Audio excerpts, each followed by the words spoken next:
Hold up.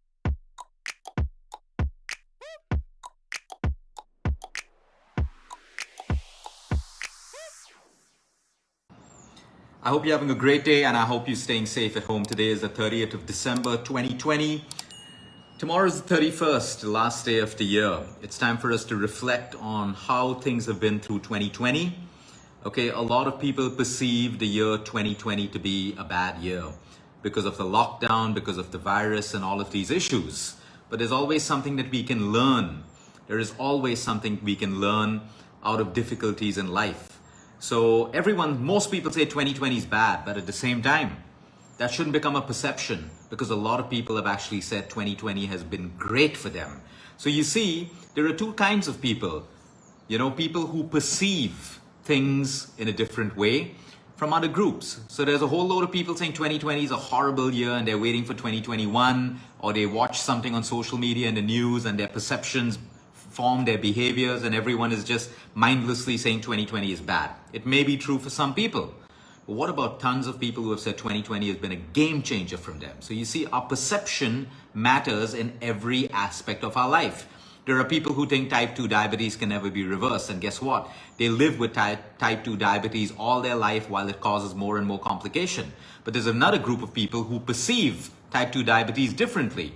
They know it can be reversed. They make lifestyle changes, and guess what? They reverse type 2 diabetes like they reverse their heart disease, like they reverse their thyroid problems and a whole load of other issues. There are some patients who believe that cancer is their death sentence and they die. And there are so many other people who believe that they're going to overcome it and they overcome it. So you see, the problem is never stress. The problem is our perception of the problem, how we see it, how we relate to it. There is stress in everyone's life, but it comes down to how you relate to it, how you respond to it, and how you react to it. So I like reflecting towards the end of the year because we want to see what we've learned from our patients, from our clients, from the world, and there is so much to 2020. Okay, like I said, it may be a great year for you, it may be bad for someone who's lost a loved one to the COVID virus or some other disease. It could be bad for someone who lost a loved one and they will not even be able to be there for the funeral or for the cremation or whatever it is. So we're not here to say my year was better than yours or yours were better than mine. We're here to take away and learn from it. So number one, let's go through the list. It's a long list. What can we learn from 2020 for our health, our wellness, and for a better year in 2021? We've learned that vitamin D3, which has been overlooked over all the last years, all the last couple of years, has now been so strongly in the news everywhere. Vitamin D3 has always medically and scientifically been linked to your immune system, to your skin, to the quality of your hormones. It's always been there, but it took a pandemic for us to realize the importance of vitamin D3 when all the other pharmaceutical drugs didn't work. Then came up vitamin D3. So what do we learn from that? Yes, science is great from us, but don't wait for the science to come up. It already exists. Don't be dependent on someone to guide you. Use your own common sense, do your research, and then take a professional opinion from your doctors and do it.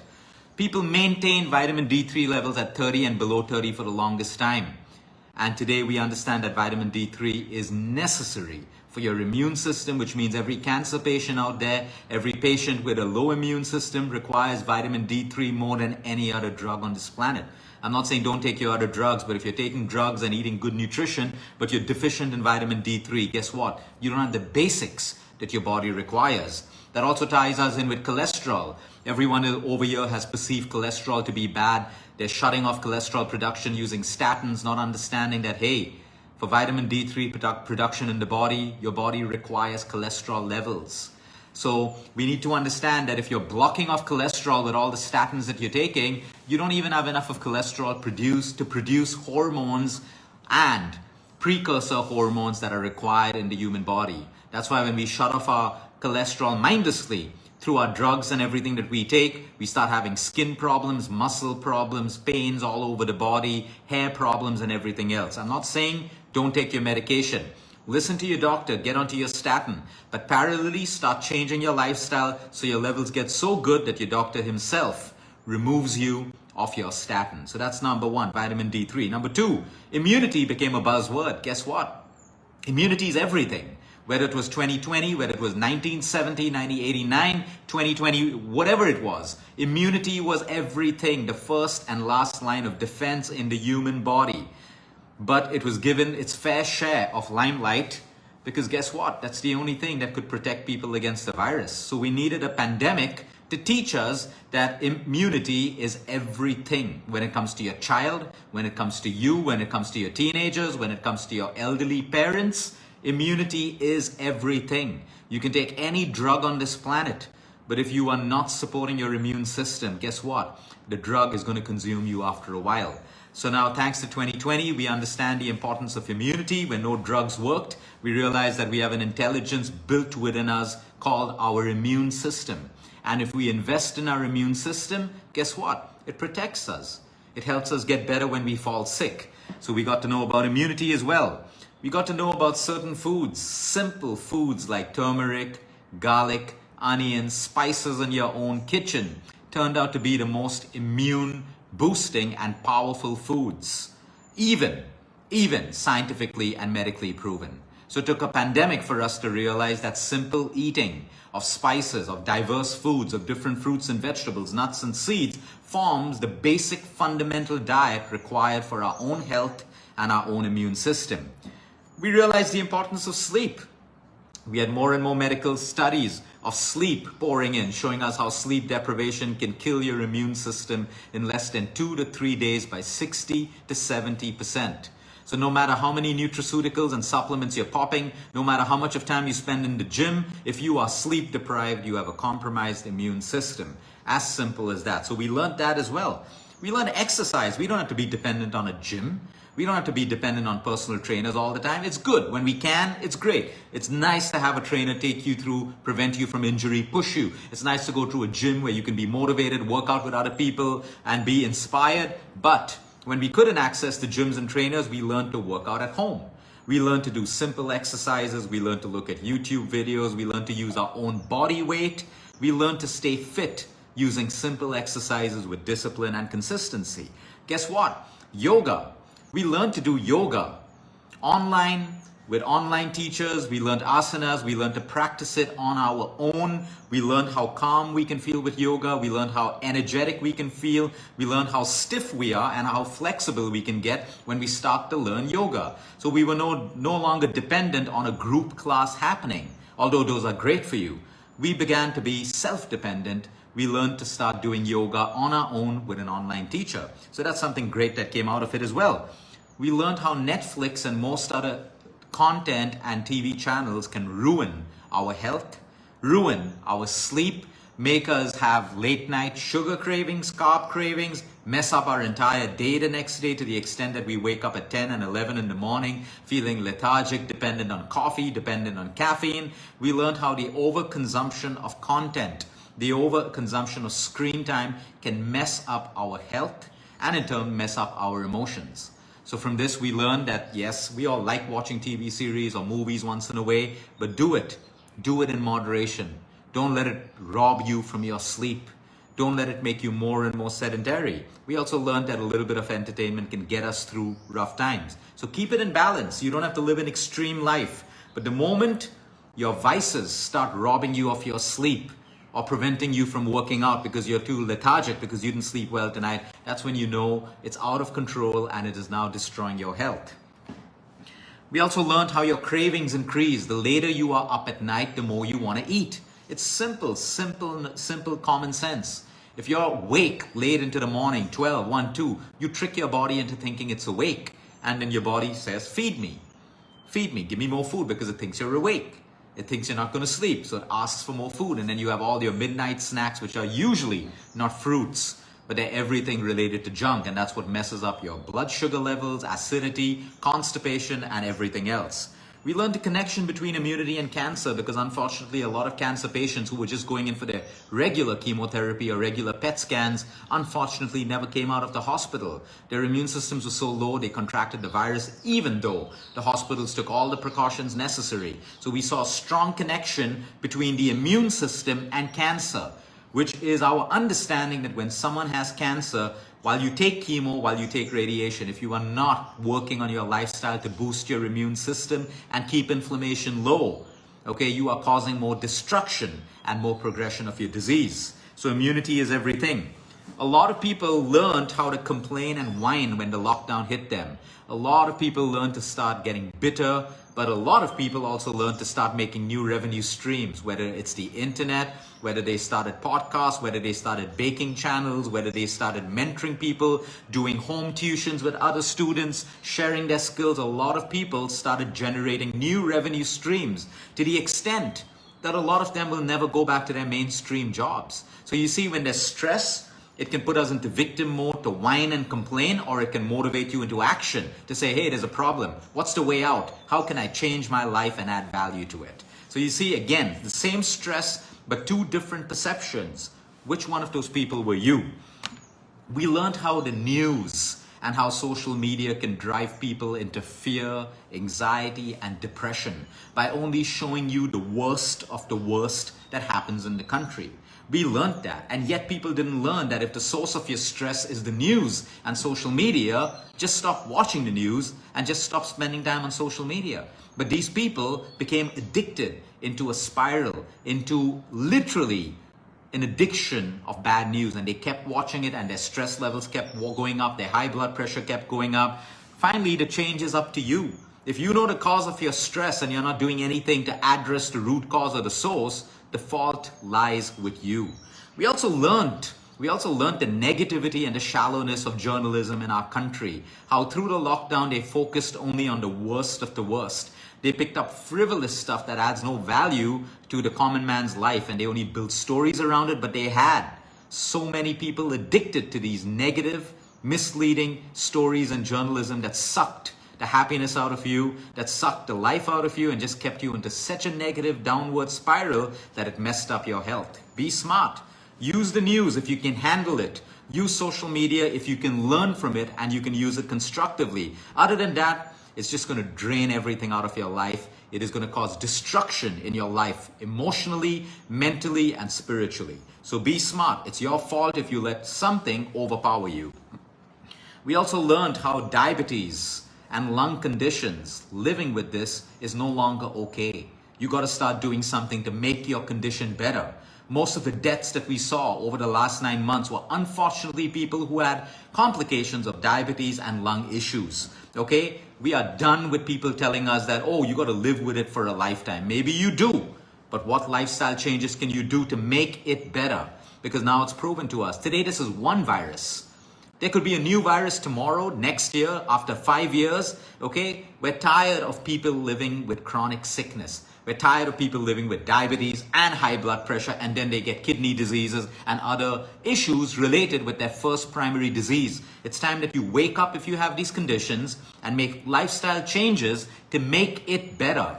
The lie that you have been fed that, hey, you're on pills, your levels look good, you're healthy. No, you're still sick if you have diabetes. You're still sick if you have high blood pressure. You're still sick if you have thyroid. Even though your blood parameters are okay on your medical reports, that's because there's a drug that's suppressing it. As simple as that, okay? So wake up from that lie.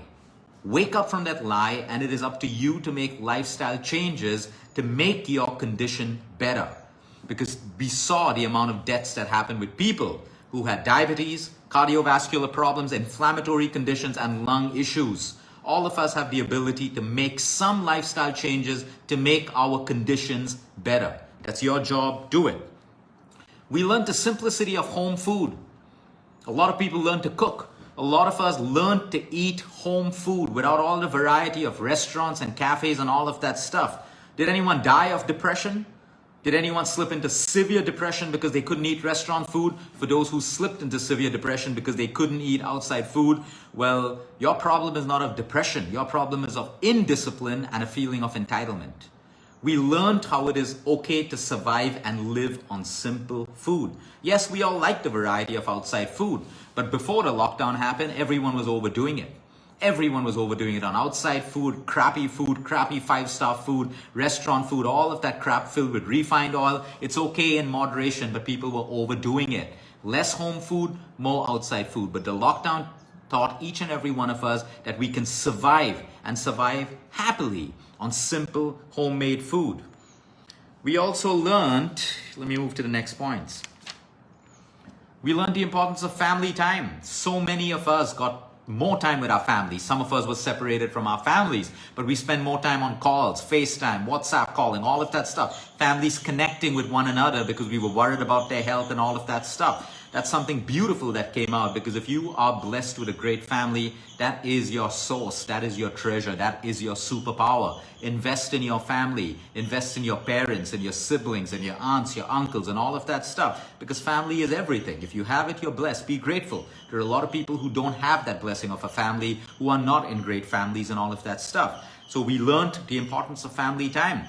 We also learned how partners spent more time with one another. For some of them, they were disastrous. They couldn't spend that much of time with them. For some of them, it was a blessing. Some relationships got stronger. Some got worse. A lot of divorces cropped up during the lockdown because partners suddenly realized that they can't be in each other's face so long. They cannot see each other's weaknesses. They don't know how to communicate. They don't know how to build great relationships. So we saw the best of both, which teaches us a lesson that a lot of us use the outside world as a distraction from our own relationships.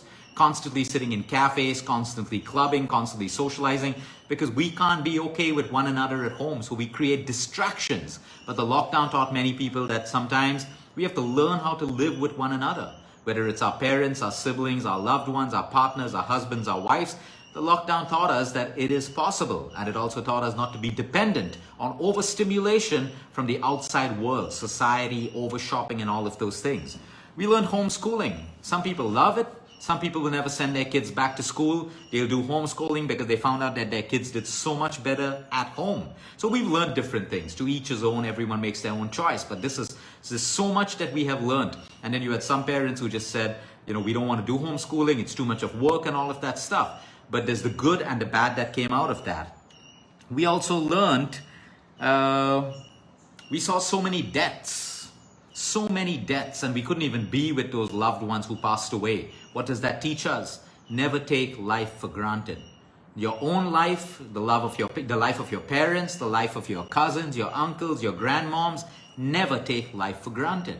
We learned because life can be taken away from us at any point in the day or night, and we may never see that person again. So do not take life for granted. Where you can forgive, forgive. Where you can accept, accept. Where you can let go, let go. It is not worth holding on to grudges, because everyone is going to die. And even your worst enemy, when they die, you're not going to feel happy for a long period of time. You're going to have guilt and resentment that sets into you after some time. Be smart. Do not take life for granted.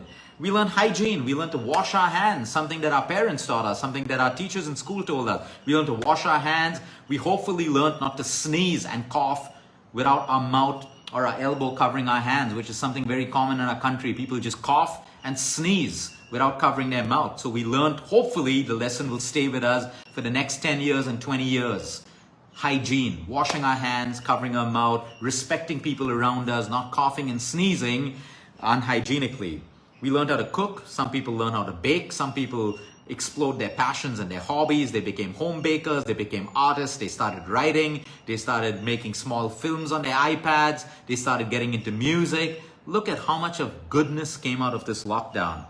We learned that there are people who hide behind the context of a subject. People say, oh, depression went up during lockdown. Guess what? Depression was way up even before lockdown. It was just a different context. It was a different trigger. Okay, so don't get fooled with social media and the news. Depression was high. Suicides were high even before the lockdown. So, our perception is everything when it comes to our health. The way you perceive everything. You can be a puppet and perceive everything the way everyone perceives everything, or you can have your own mind. You can be so grounded that you look at what's happening in the world differently, through a different lens. Because guess what? If you think that the deaths of the COVID are high, you're mistaken. There are millions of people who die from diabetes, cancer, and cardiovascular disease every year. The COVID numbers are not even close to the deaths that happen from road accidents, that happen from cancer, that happen from diabetes, that happen from cardiovascular diseases and heart attacks every single year. But you see, your mind was molded to what the media wanted you to think. It's as simple as that. You can't debate the numbers. Go and look at the numbers right now. The COVID deaths do not even come close to the amount of deaths caused by lifestyle disease. Now that's some reflection and thinking for you to do. Okay, we also learned that prevention is the best medicine. And I hope that will be your goal through 2021. Do not wait to fall sick. There may not be a drug for that. We learned that through the virus, right? We all think that we have a drug for everything. You're not smarter than nature, but you can be smart to invest in prevention, because prevention is the best medicine. Prevention is better than cure. As simple as that. We learned that lifestyle medicine is the most powerful medicine. What is lifestyle medicine? The way you eat, the way you sleep, the way you think, the way you move, the kind of sunlight you get, the kind of time you spend in your nature, the health of your relationships, the memories that you build, how happy you feel and fulfilled every night before you go to sleep. You know the amount of people who wake up miserable and go to sleep miserable? The amount of people who wake up complaining and go to sleep complaining every day? You're sick right then. You're sick right then. Your lifestyle is the most powerful drug. Change it. It's as simple as that. We learn to live with little. Everyone who is addicted to shopping, expensive brands and all of that stuff, you couldn't do it for almost 8 months. You managed, you survived. No one died out of that. Maybe a few people went into depression. Like I said, that's not depression. That is a lack of discipline, a lack of inner connection, and a feeling of entitlement. Okay, that's not depression. So we learn to live with little. It doesn't mean now once things open, go splurge, buy what you want. But 2020 showed us it is possible to live a simple life without all of these luxuries constantly invading our life. So what about 2021? Oh, very important. Do your medical tests every year. If you are sick, do it twice a year. The kind of tests that you should do are tests that your doctors can see if there are any pre-occurring problems in your body. Someone from my team, a doctor from my team, will actually post the tests that you should do on a yearly basis. And if you're over the age of 30, you want to add your 2D echo and you want to add your stress test, because just too many people who think they're fit are dying of cardiac arrests in the age group of 20s, 25, 30, 35, 40. Okay? Because you may be fit, you may be working out every day, you may be eating organic food, but no one knows the amount of stress that's going on in that head of yours that causes most cardiac arrests and inflammation. So do your regular tests. So 2021, it's up to you. As simple as that. You can have the best nutritionist, the best doctor, the best trainer, the best lifestyle coach, the best spiritual leader, but it is up to you. Are you going to make that change? Are you going to make that change? You see, the biggest problem in today's world is not the lack of diets. It's not a lack of medicine. It's not a lack of personal trainers and gyms and superfoods. It's not a lack of any of these things. The biggest problem is human behavior. Because every human being knows what I am talking about. The problem is they don't do it. So you see, the biggest problem is human behavior, which means the most valuable solution is the amount of self-work that you do with yourself. Self-work is something that you cannot outsource. Self-work is something that only you can do. If you don't do it, you're going to have health problems. Mentally, physically, emotionally, spiritually, intellectually. 2021 could be the same as 2020, just a different context and different perception. So remember, it comes down to your perception. Introspect. Use the last 2 days of the year to really sit down and reflect on your 2020. You know why all of us think we have more problems? Because we're so used to counting our problems, breaking them down, analyzing them, overanalyzing them, constantly discussing about them. Imagine if we did the same thing with our blessings. Imagine if we counted our blessings, analyzed our blessings, spoke about our blessings. You know what? Most people have more blessings than problems, but your problems seem more because you're too busy counting them. Have a great day, everyone. Have a great New Year Eve. Be safe. See you in the new year. Until then, eat smart, move more, sleep right, and breathe deep.